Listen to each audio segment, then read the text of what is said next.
there. Even though I own the place, I work here way too many hours, it's still fun to come into the garden center. And what I find is, and I think it's terrific, a lot of people are coming in and really not looking to purchase, but they're just going, I just need some time. You know, I just want to wander through. I just want to look. And we get a lot of nurses from the hospital come over in their lunch break, and they just kind of wander through. And it is a place of peace and serenity now.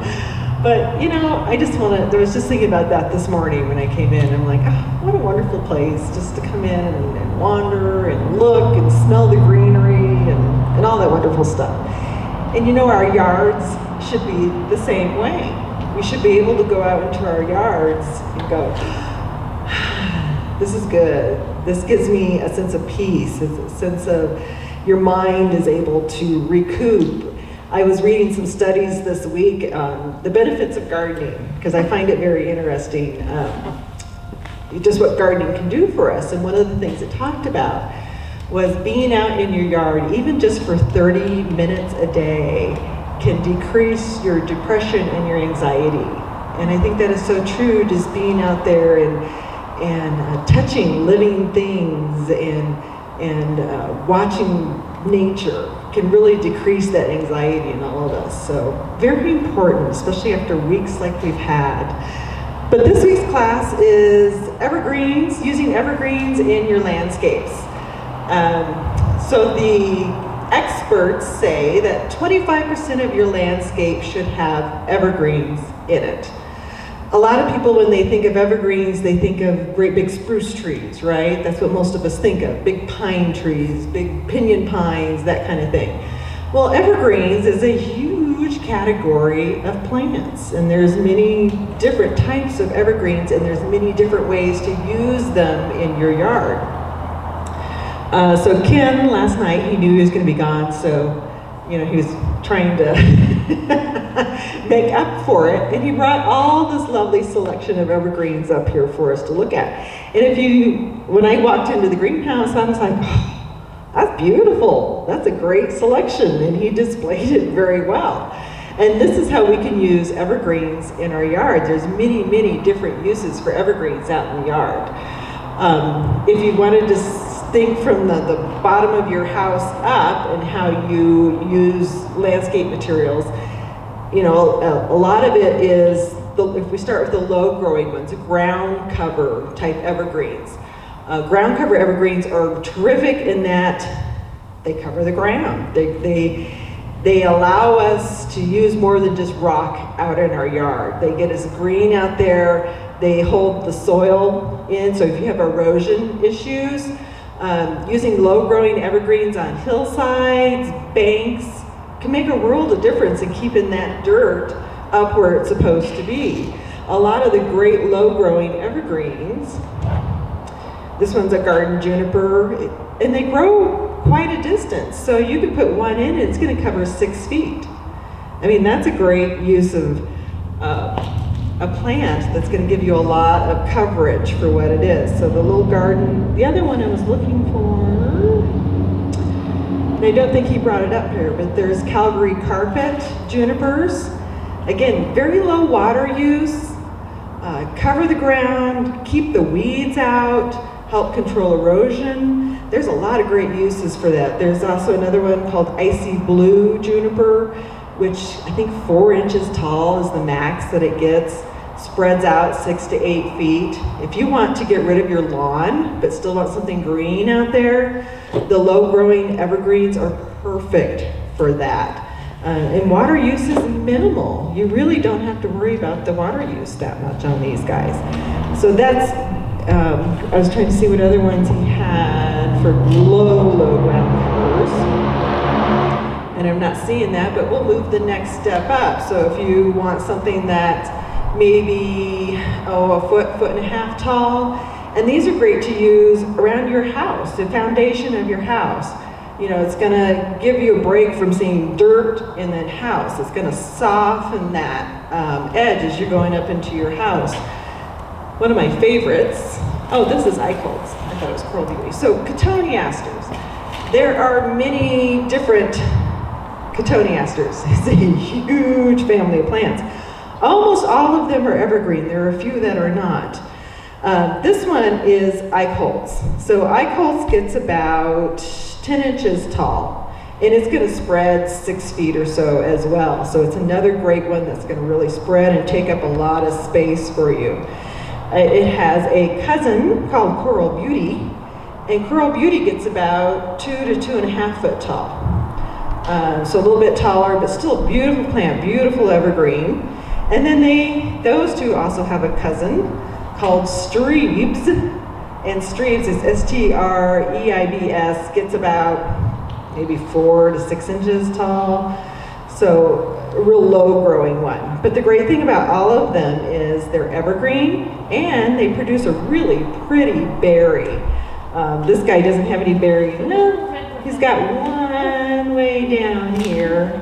You can barely see it. But usually they're covered in these little red berries, which just makes them absolutely gorgeous, especially in the wintertime. It gives you color out there in the winter. Christmas time, you see the red berries, and the birds like them. So great if you're trying to attract birds into your yard. That's a perfect one to put in.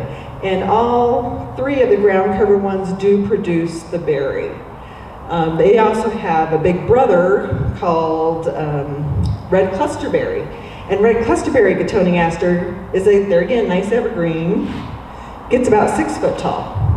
I was seeing if we had one. I don't see it. But the leaf structure is very much the same, but it kind of grows in a very pretty, almost vase type growth pattern, or your fountain kind of growth pattern. Absolutely gorgeous. I see them in a lot of people's yards, and they trim them to like these little squares, which is okay. You know, I guess if that's what you like in your yard, that's good. But if you just let them grow, oh my gosh, they're gorgeous. And the other great thing about these is they will have little tiny white blossoms in the spring. So, you know, kind of almost a 3 or 4 season type plant, because you get that real pretty little white cluster flower blossom and then the red berries in the fall. So absolutely gorgeous. What about that thing on the left over there? Is that the same family, or is it? That's a pyracantha. There is a low growing pyracantha called Lowboy. And it has an orange berry. That's probably dripping all over your foot. Didn't even feel it. Gosh, that's what.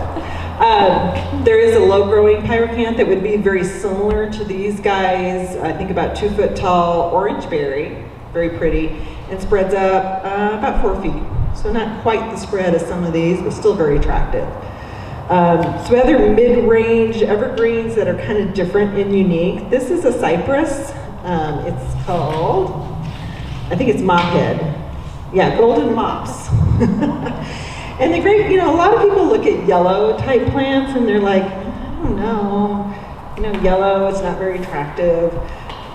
But if you have a dark spot or a really long yard, these colors with a little bit of yellow in it really pop out in the yard. So, you know, you look at them close up and I don't know, they look kind of like they need some iron or something to green them up. But out in the yard, they just really pop out there, and they're beautiful. We have, in our yard, a golden juniper, old gold juniper. Kind of similar to this. This is a cypress, but the juniper looks pretty similar. And our yard faces north, so it's kind of very dark, especially in the wintertime. It can be very dark out there. And the pops of the gold really set off out in the yard. Give your eyes something to look at out there. So don't be afraid of using the yellows out in the yard or the variegated. Some people just go, I don't like variegated. But you know, they really show up nicely out there. What is that variegated one? This one, this is Emerald Gaiety Euonymus. This one gets about 4 foot tall, and about 4 foot wide. The other really neat thing about this plant that I love is as we move more into the winter, the colder temperatures, it gets actually almost a pink hue to the leaves. Very, very pretty. Just kind of gives you that multicolored look out there. Is it drought hardy? It's in the Euonymus family, so not as drought hardy as, say, a cotoneaster or a juniper, but not a heavy water user at all. Just a really nice one to put out in the yard. This one, probably do need to shape a little. It tends to put off little wild hairs every once in a while. So just shaping it periodically really kind of keeps it in check. So it's a very pretty one. Some of the others, this is hawthorn. Hawthorn is another great one for blooming in the spring. So it'll have real pretty kind of pink blossoms on it. It's actually very fragrant. This one is Indian Princess. No, this one's Southern Moon. There's another one called Indian Princess. This is another big family. There's probably 4 or 5, maybe even 6 or more plants in this. Great evergreens, very drought hardy. Also very animal resistant, so it's a good one to put in. Most of these I've showed you are very animal resistant, with the exception of maybe anything in the euonymus family. For some reason, deer love it. Bunnies, so-so. Javelinas, leave it alone, but it tends to be more of a deer issue. But the rest of these guys that I've shown you are very animal resistant. This is a cute little plant. This is called a bowling ball, Mr. Bowling Ball Arborvitae. And most people think of arborvitaes as being really tall. This is just a little guy. He makes a great little specimen plant along a border, along a walkway, because he's not going to get overly huge. He's going to kind of behave himself and stay this nice little ball shape. It does, you can see it starting to go to its winter color. The winter color has a little bit more rust or bronze to it, and then it greens back up in the spring. But just a very nice behaved plant, not going to get out of control. I mean, it doesn't grow much, it just sort of stays. It just stays real small, hence the name bowling ball. This space about the size of a bowling ball. That's why he's great to put along those walkways, places where you're not going to want. If you were to put this on a walkway, you'd be constantly trimming it because it wants to get 5-6 feet wide. You know, putting the right plant in the right spot can save you so much maintenance later. If you have a small space, look for plants that will behave themselves in that space. If you have all the room in the world, by golly, go for it. Find big things to put in there. But if you want to save yourself a lot of work, learn what the plant's nature is so that you can put it in the appropriate spot in your yard. Heath. This one's white bell heath. There's also one called pink heath, and there's one that's called red heath. The red, in my opinion, is more pink, but they didn't ask me what to name it, but it's more of a dark pink. It's very, very pretty. Heath is one of those terrific little plants that blooms when it's cold. So when you've got no other color out in the yard, the heath will be blooming. So it's a real pretty one to put in. There again, doesn't get out of control, behaves itself out in the yard. So it's going to bloom in the winter months and spring. By the time the heat hits, it's out of bloom. But it keeps its leaves on it, and it has like a really ferny type leaf. So it even has attractive foliage without the bloom being on there. Heath is a little more thirsty than your average plant. So you do want to make sure it's getting adequate moisture. You can't let it go as dry as you would a juniper or a cotoneaster. So you have to keep an eye on that one. It's also one that probably not going to be real happy out in a heat island. So if you have a really hot spot in the yard, I wouldn't put heath there. If you had kind of a filtered light, or if it was mixed in amongst other plants where it got some shade, it would be perfect for it. But you don't want to put it out in front of a white wall with rock around it and reflective heat and no shade ever, because it'll get a little crispy if you do that. It'll be fine in the wintertime, but come June, it'll say, I'm not happy with this. Another great one, for talking kind of medium-sized plants, this is Gulfstream Nandina. I'm sorry, what was that, please? Gulfstream. It also has another cousin called Sienna Sunrise. And its big brother is, so this one gets about 3 foot tall. It has a big brother that gets somewhere between 5 and 8 foot tall. The thing I like about it is look at that color. Isn't that so pretty? And so this will be the color that it pretty much keeps all through the fall and the winter time. And then the spring, when it pushes new growth, that new growth will be nice and red as well. And then as it matures through the summertime, it gets more of a green look to it. But the new growth always has really that bright red color to it. So it actually gives you great color out in the yard, especially going into fall and winter when everything else is kind of brown and icky. This is a great one to put in. So it gets about 3 by 3. So another plant that's well behaved. You're not going to have to be pruning on it. You're not going to be trimming on it.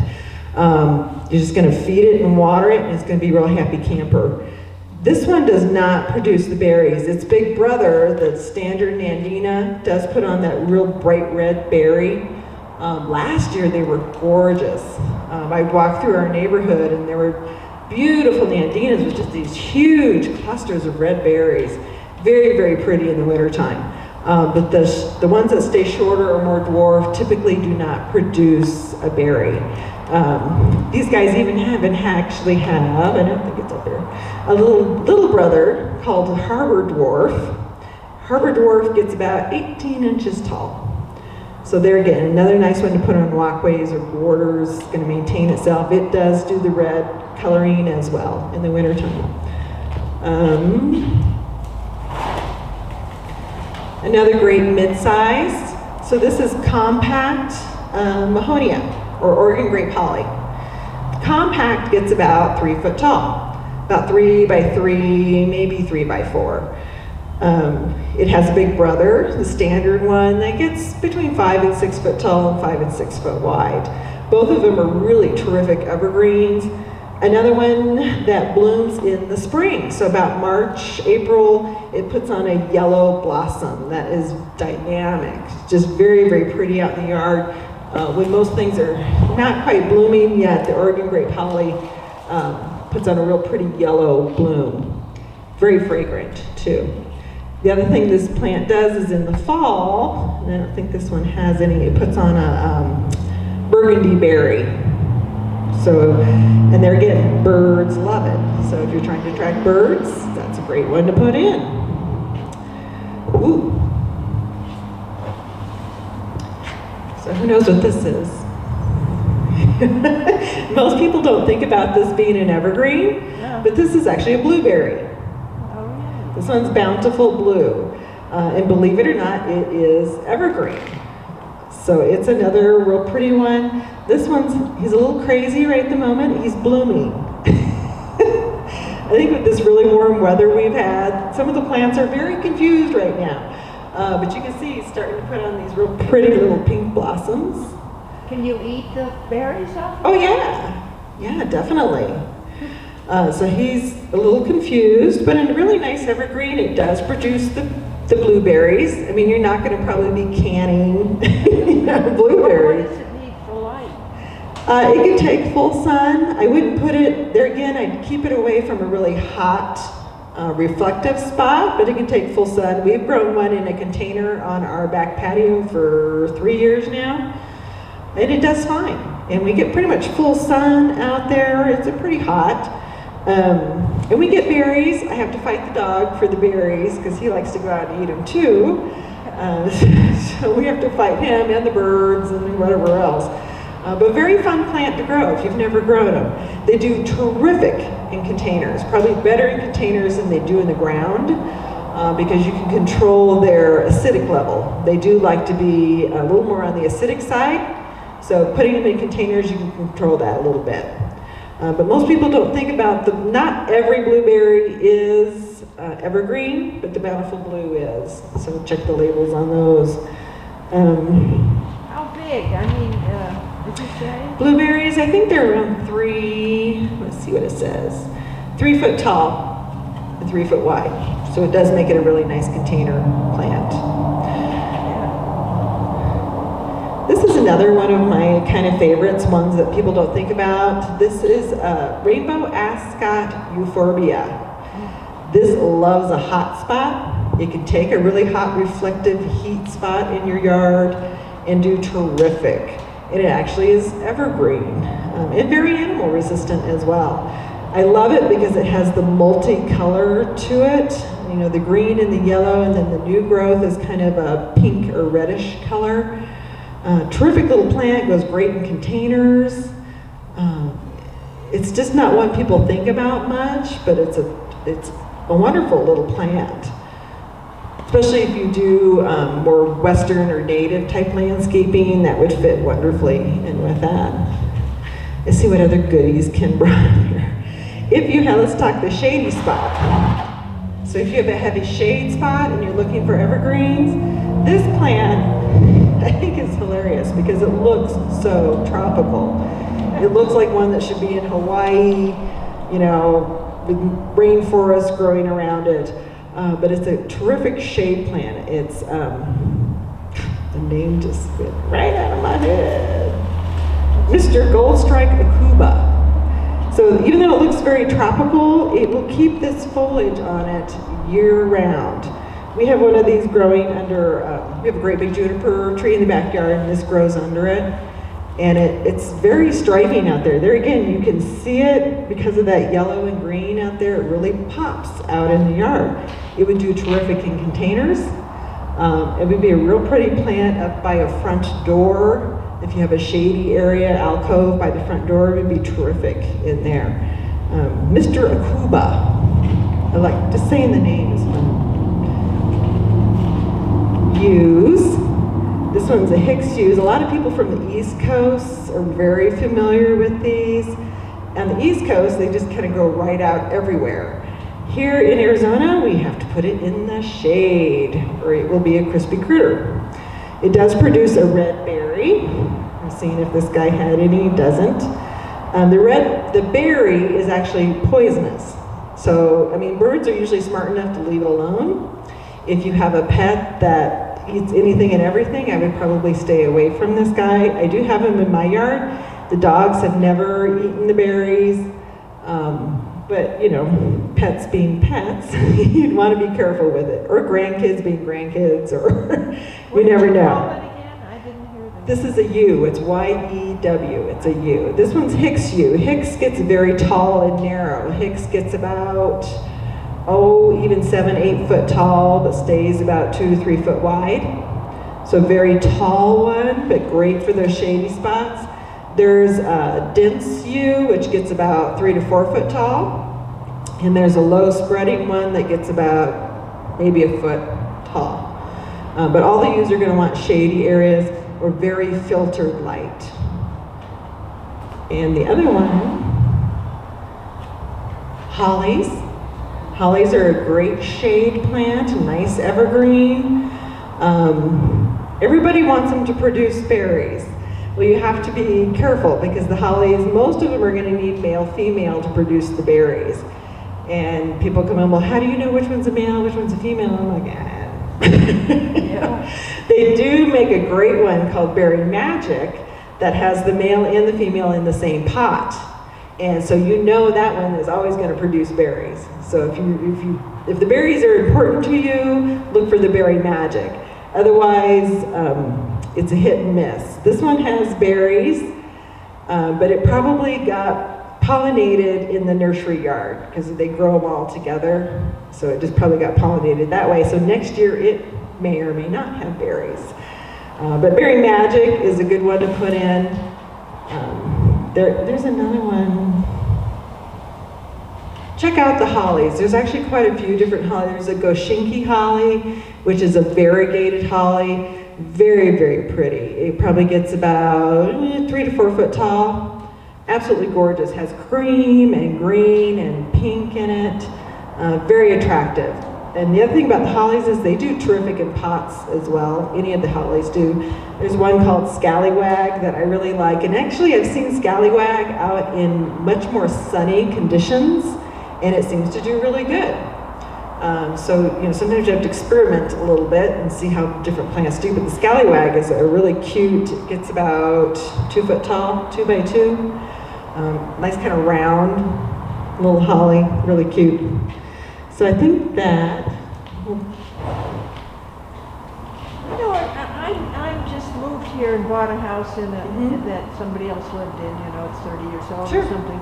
Many of the plants, not many of them, but some of the ones you're talking about, like the holly, were planted, but nobody's done anything. Nobody's So shaped they, them. and like cared the for them. hawthorn, they're these huge mounded things that have been, so I'm pulling them all out. It's like a shame. Well, do I just trying to shape them, get them back into shape, or are they just out of control? Well, they're so big, I just can't, it's like life work. I mean, I just think it's more fun to get something nicer. Sure. But I just think it's amazing people don't touch them, and so then they're just all over the place. Right. And that's why I was saying, think about the plants that you put, think about how much you want to be in the yard. Some people love being in the yard and they're trimming, they want to go out and trim. Like Ken's that way. He loves to go out and trim in the yard. He loves to shape things out in the yard. And that's one of his stress releasers, is to be out in the yard. If you're not that person, if you want to go out once or twice a month, but you still want things to look pretty, pay attention to the plant that you're putting in the yard. If you don't want to be out there trimming all the time, put a shorter plant in. Go with the Gulf Stream Mandinas, go with the compact hollies, because then you're not going to be out there all the time trimming them and keeping them in shape. So be aware of what type of gardener you are. Some people want to be out there every day. Some people want to look from the window and go, oh, that's pretty, and walk away. So pick the plants that are going to fit into your landscape and how much work you want to do. I was going to talk about the boxwoods. Boxwoods are one of those fun plants that if you have that creative side and you like to be out trimming and making shapes, boxwoods are really fun if you like to topiary. They don't mind being pruned, they don't mind being shaped. You can cut them into spirals, you can cut them into squares, you can make dragons out of them. If that's your bent, if you love to be creating, put in some boxwoods and trees that you can kind of trim and shape and play with. A lot of things in the boxwood, euonymus, some of the junipers, you can trim on them, you can shape them, you can have fun with them. So if that's what you like, find those plants that you can easily do that with. Does the boxwood smell? There's some, I thought there was some kind of boxwood that had a rather Unpleasant smell to it. Yeah. I don't think they It doesn't look smell. like but I Yeah. see them in Denver. Oh, okay. I'm sure there's many varieties of boxwood as well. I think my nose senses are pretty much shot, so I never smell anything. After 4 kids and numerous dogs, I don't smell anymore. But a nice evergreen, fun to play with. Especially if you want to do containers by your entryways and kind of do some spirals and shapes. Those would be terrific to use. Oh, here's another holly. Speaking of shapes, so this is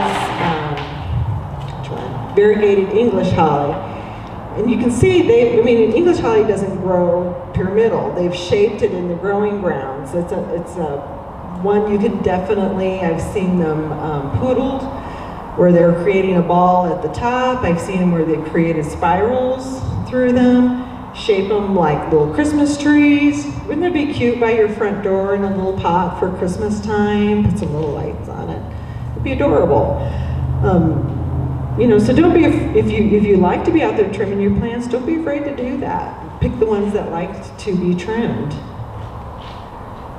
I think we kind of covered all the media. Oh, I'll just point these out too.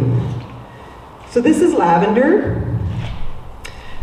A great foundational plant, great plant if you have deer, javelina, bunnies. They don't like it. They don't like the smell of it, and they leave it alone. But gosh, it smells so good.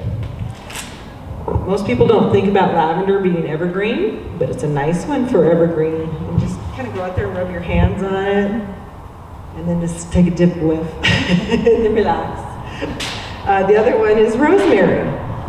There again, rosemary, evergreen, blooms 2 times a year. You get a spring blossom, and you usually get a fall blossom, or a little purple flower blossom on there.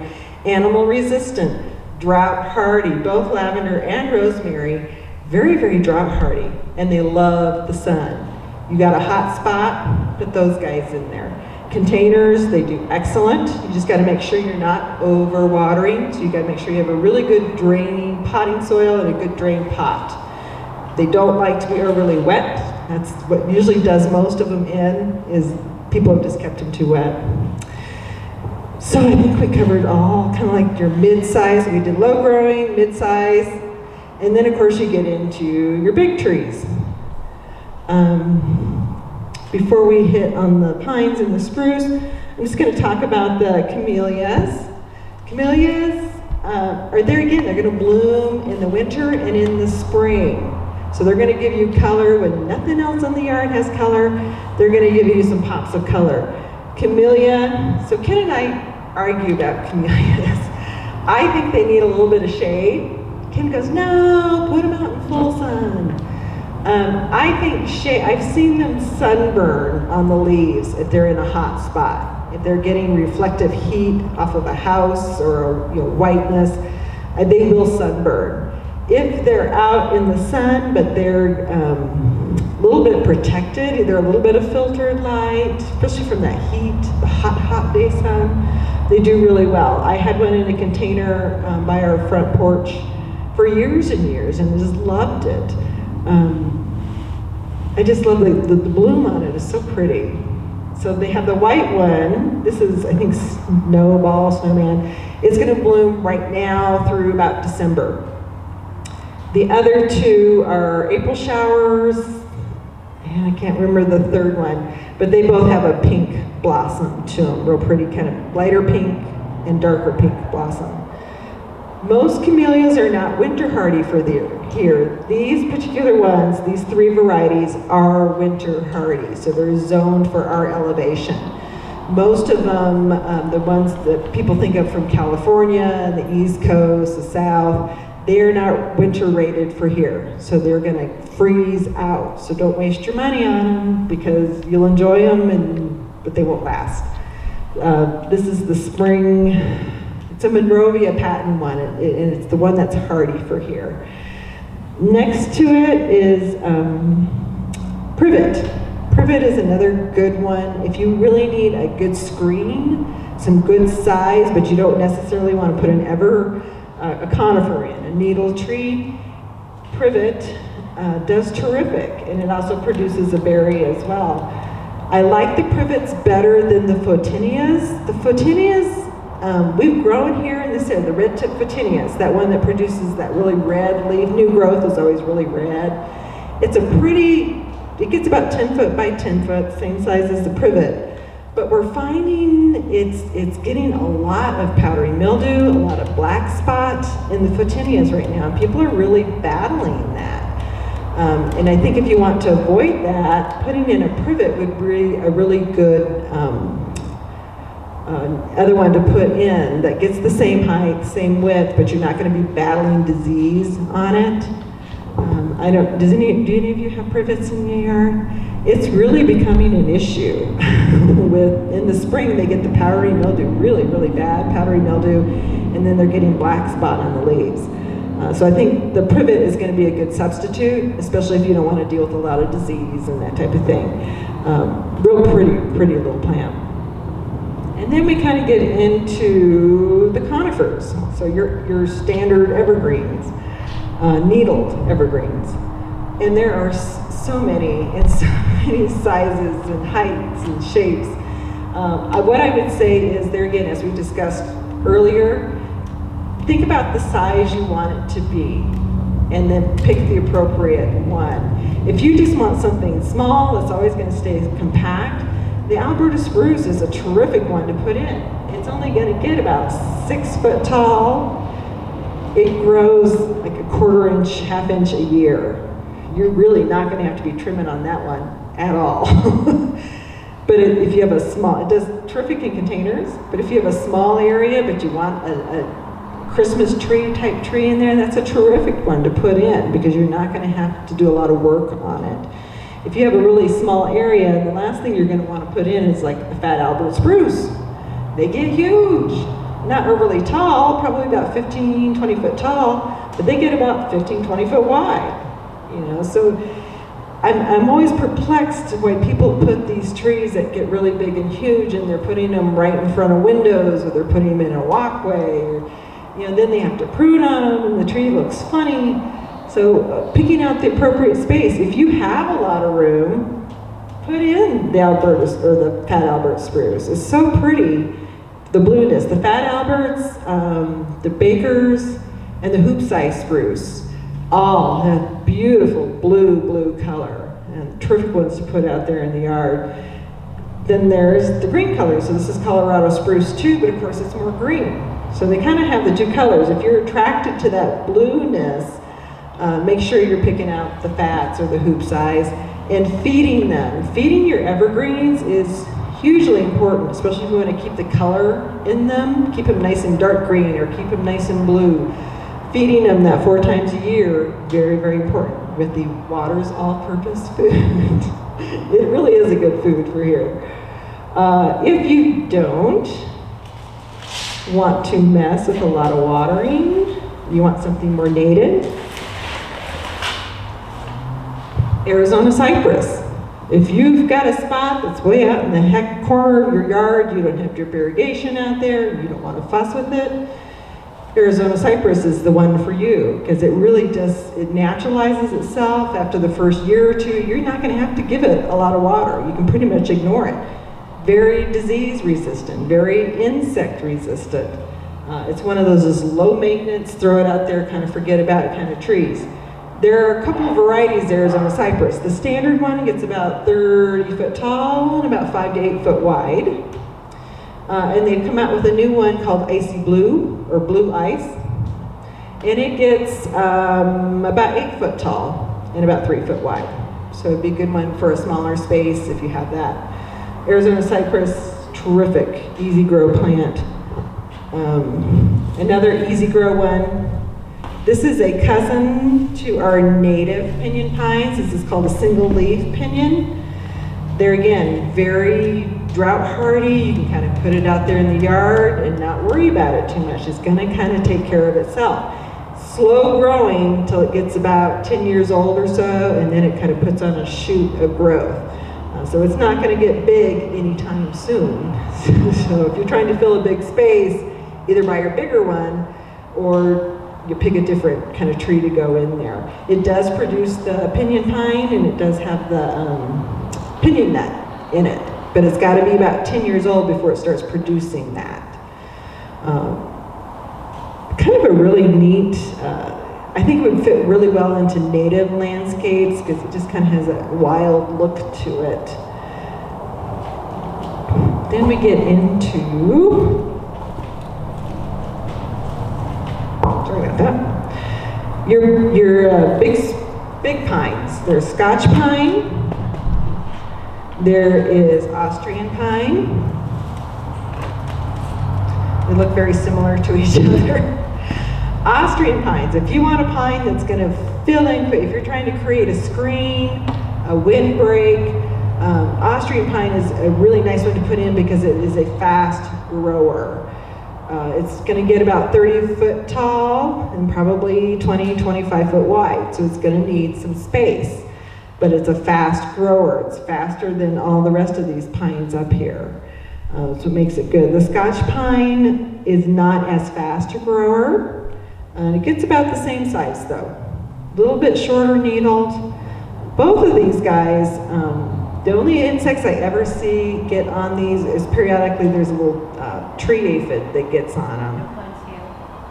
Really don't have problems with pine scale on these guys. Don't have problems with borers, boring beetles on these guys. They tend to leave it alone. Like I said, the only time sometimes aphid, kind of either in the spring or the late fall. The aphids are easy to take care of. So kind of pines are very drought hardy trees. They don't like to be wet all the time. Most people tend to overwater their pines. If you see a lot of yellowing in them, it's being overwatered. They like good drainage, so that's something to watch for those guys. Vanderwolf pine, which Vanderwolf is pretty. I mean, it's variegated needle, kind of has the white and the green. But of all the pines, I shouldn't say this, This is my least favorite. It's one of those persnickety little pines that you better make sure he's in a happy home or he's going to kick up his heels and go, I'm out of here. They don't like to be wet at all. So if you have a heavy clay spot, just don't even attempt it. If you have soil that drains well, or if you want to put it in a container, you could do that, but you really have to watch your watering on these guys. I have seen more of them die because they were put in a heavy clay soil and they just stayed too wet. This would be one to, when you plant it in your yard, kind of plant it up on a mound instead of low. Put it up so that when we do get rain and that type of thing, it's going to cascade off and it's not going to pool around the roots for it. We talked about him. This is a real pretty one. If you have Oriental or you like to bonsai, move these guys out of the way. This is a Goshinki Cyprus. Really does have that Oriental flair to it. Pretty little tree, just kind of a free form. It's not going to grow straight up and down. He's going to kind of do what he wants to do, very free form. We've carried this 2 to 3 years now. And so I've kind of been experimenting where it does best in the yard.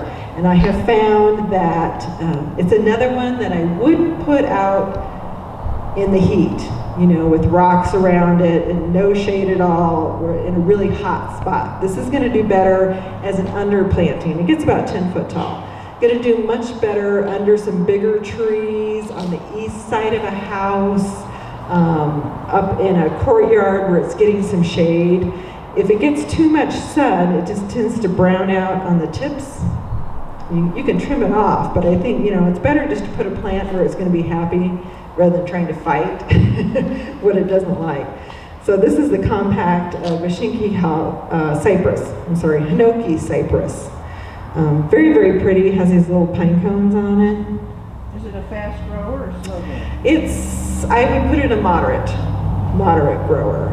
It's certainly not going to outgrow a space anytime soon, but it's much faster than, say, the Alberta spruce. It's just little itty bitty half-inch each year. But be careful where you put it. Probably not going to like a lot of wind either. That's another one that'll kind of dry it out. I see a lot of these up in Oregon and Washington. I think they like a little more humidity. So putting it out in the hot sun here probably would not be a good thing. But I bet you can find a spot for it in the yard somewhere.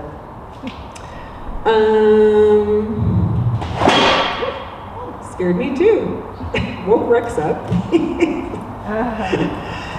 So I guess what I would say, when you think about evergreens in your yard, evergreens, you definitely need some out in the yard. They add a tremendous amount to the winter landscapes. You can all drive by houses that don't have any evergreens, and they may look pretty in the summertime, but come winter, there's like nothing green in the yard. I think you have to have some evergreens. They make a huge difference. They bring out other colors in your yard. If you have a perennial bed with real pretty flowers in it, putting some evergreens on the back side of that really makes the colors of the perennials pop. Putting them as windbreaks. You can use them as windbreaks on your house. You can use them for protecting a corner that maybe is getting a lot of sun. There's a lot of uses for evergreens, and as you can see, there's many different varieties of evergreens, probably much more than most people ever think of. But definitely a use out in the yard. Keeping them green and healthy is a matter of fertilizing, which we talked about. You definitely want to 3 or 4 times a year get that fertilizer on them. And that keeps that color nice and bright, which is what you want. Most of them, like I've said, are pretty drought hardy. People tend to think, oh, I'm putting in a Colorado spruce, it must want a lot of water. Not true. Evergreens are easy to overwater, so you do have to be careful with them. Just trying to see what product can run up here. So this is aluminum sulfate. So if you have a blue spruce that doesn't look, you're just looking at it going, I'm not sure about the color on that thing. It's not really holding its color. Putting in the aluminum sulfate once a year really helps it turn kind of more blue. So this aluminum sulfate helps with the coloring. If you have hydrangeas, that kind of turn pink instead of blue, the aluminum sulfate helps keep the blueness in your plants. Plant protector, if you have pinyon pines, ponderosa pines, out in the yard that you're struggling with scale or bark beetle, the plant protector is one of the easiest products to use, and it really helps keep down that scale and the bark beetle. You use it once a year, and you don't have to worry about trying to spray up 50 feet. The great thing about this is you're mixing it with water and you're pouring it right around the base of the tree. You can also use it as a preventative. Maybe you don't have scale right now, maybe you don't have bark beetle right now, but you have a big pine next to your house that is really important to you, and that's an important tree to you. Using this will kind of be that preventative and keep the scale and the insects off of it. The tree absorbs it. It's a systemic. So that you're pouring it around the base, the tree absorbs it, and it's going to go up the tree and out to the needles. And so when insects come and land and they start sucking the juice out of the tree, or you get a boar that's eating that cambium layer of your tree, it's going to kill them. So a very easy product to use. You have to judge the amount by the width of your tree. Yeah. So you measure. Is he doing that today? We have 62 trees. Oh my goodness. Yes. Yes, sir. What time of year would you use that plant protector? You can use it just about any time of year. I think the best time, you can use it now, and it certainly will work now. You can also use it about February before things start waking up. Right now, if you were to put it down now, it's going to move up the tree about a foot a day. So it's kind of, if you got a huge tree, it could take almost a month for it to move up to the top where it needs to be. When you use it in January or February, before the tree wakes up and the sap, it'll go up faster because the sap is moving up through the tree, so it comes out of dormancy. The sap's going quicker up the tree, so it'll pull it very rapidly up the tree. So the answer is you can use it anytime. From now, I would say from now until the end of February, March would be the optimum times to use it. You can also use this on things that get a lot of thrip. So your roses, I've used it on iris, because thrip are just nasty.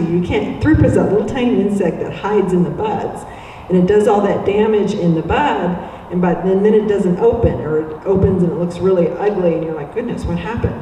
Well, this prevents those thrip from being able to get into the buds and do all the damage in there. So it has multiple uses beyond just your pine trees. But what I like about it is it's just so easy to apply. Some of those big trees, you either have to have a company come in and spray because there's no way you can get up that high. So I think that kind of covered all the products. The other thing I would say right now, as we're moving into fall, if you want to start thinking about your evergreens or any of your other plants, caring for them in the wintertime, putting a layer of mulch around your trees is very beneficial this time of year. It does a couple of things. Kind of helps keep the moisture in there. It'll help keep the weeds down come spring. It gets organic matter back into our soils. If you guys have ever dug in our soils, you know we just got nothing going on. So continually putting that organic layer on there is going to feed the soil as well. So just a nice, it doesn't have to be thick, just a ½ inch or so layer of mulch around the base of your trees and shrubs. Very beneficial this time of year. The other thing to think about is winter watering. A lot of people move from different parts of the country where they didn't have to worry about winter watering. We're not so lucky here. Or maybe we are, because we have the beautiful weather. But we can be warm and dry in the wintertime. So do not forget to water your plants out in the yard. At least twice a month is your winter watering. And that would be from 1st of December through about the end of February, twice a month. If we get 6 inches of snow or more, if we get a really nice rainfall, you can skip one of those waterings. But don't think because you got a little half-inch of snow that that's enough to water your trees, because it's not. There's really not that much moisture in the snow. What happens if you don't winter water, those trees come to wake up for spring. If you ever see a tree that doesn't leaf all the way out, you know, it's got like a foot at the top that never leafed out, it didn't get enough water in the wintertime. So it wasn't able to support itself to promote all this new growth. Winter watering is huge here, and most people don't think about it. Most of your trees and your shrubs, especially your evergreens, you don't really need to worry about the cold. You don't need to worry about the heavy frost affecting them. But what I would say, if you know it's gonna get cold, like bitter cold, this is like record, oh my goodness, we're gonna freeze, go out and give your plants a good drink. Give them some water. That is going to help them get through the winter time. That water in the root system kind of acts as an antifreeze and helps protect the root. A lot of people think, oh no, I shouldn't water because the water is going to freeze and it's going to freeze the plant. Well, that's not true. The water is going to move into that soil, it's going to moisturize the root ball, and it's going to help that tree or shrub go through that cold spell much, much easier.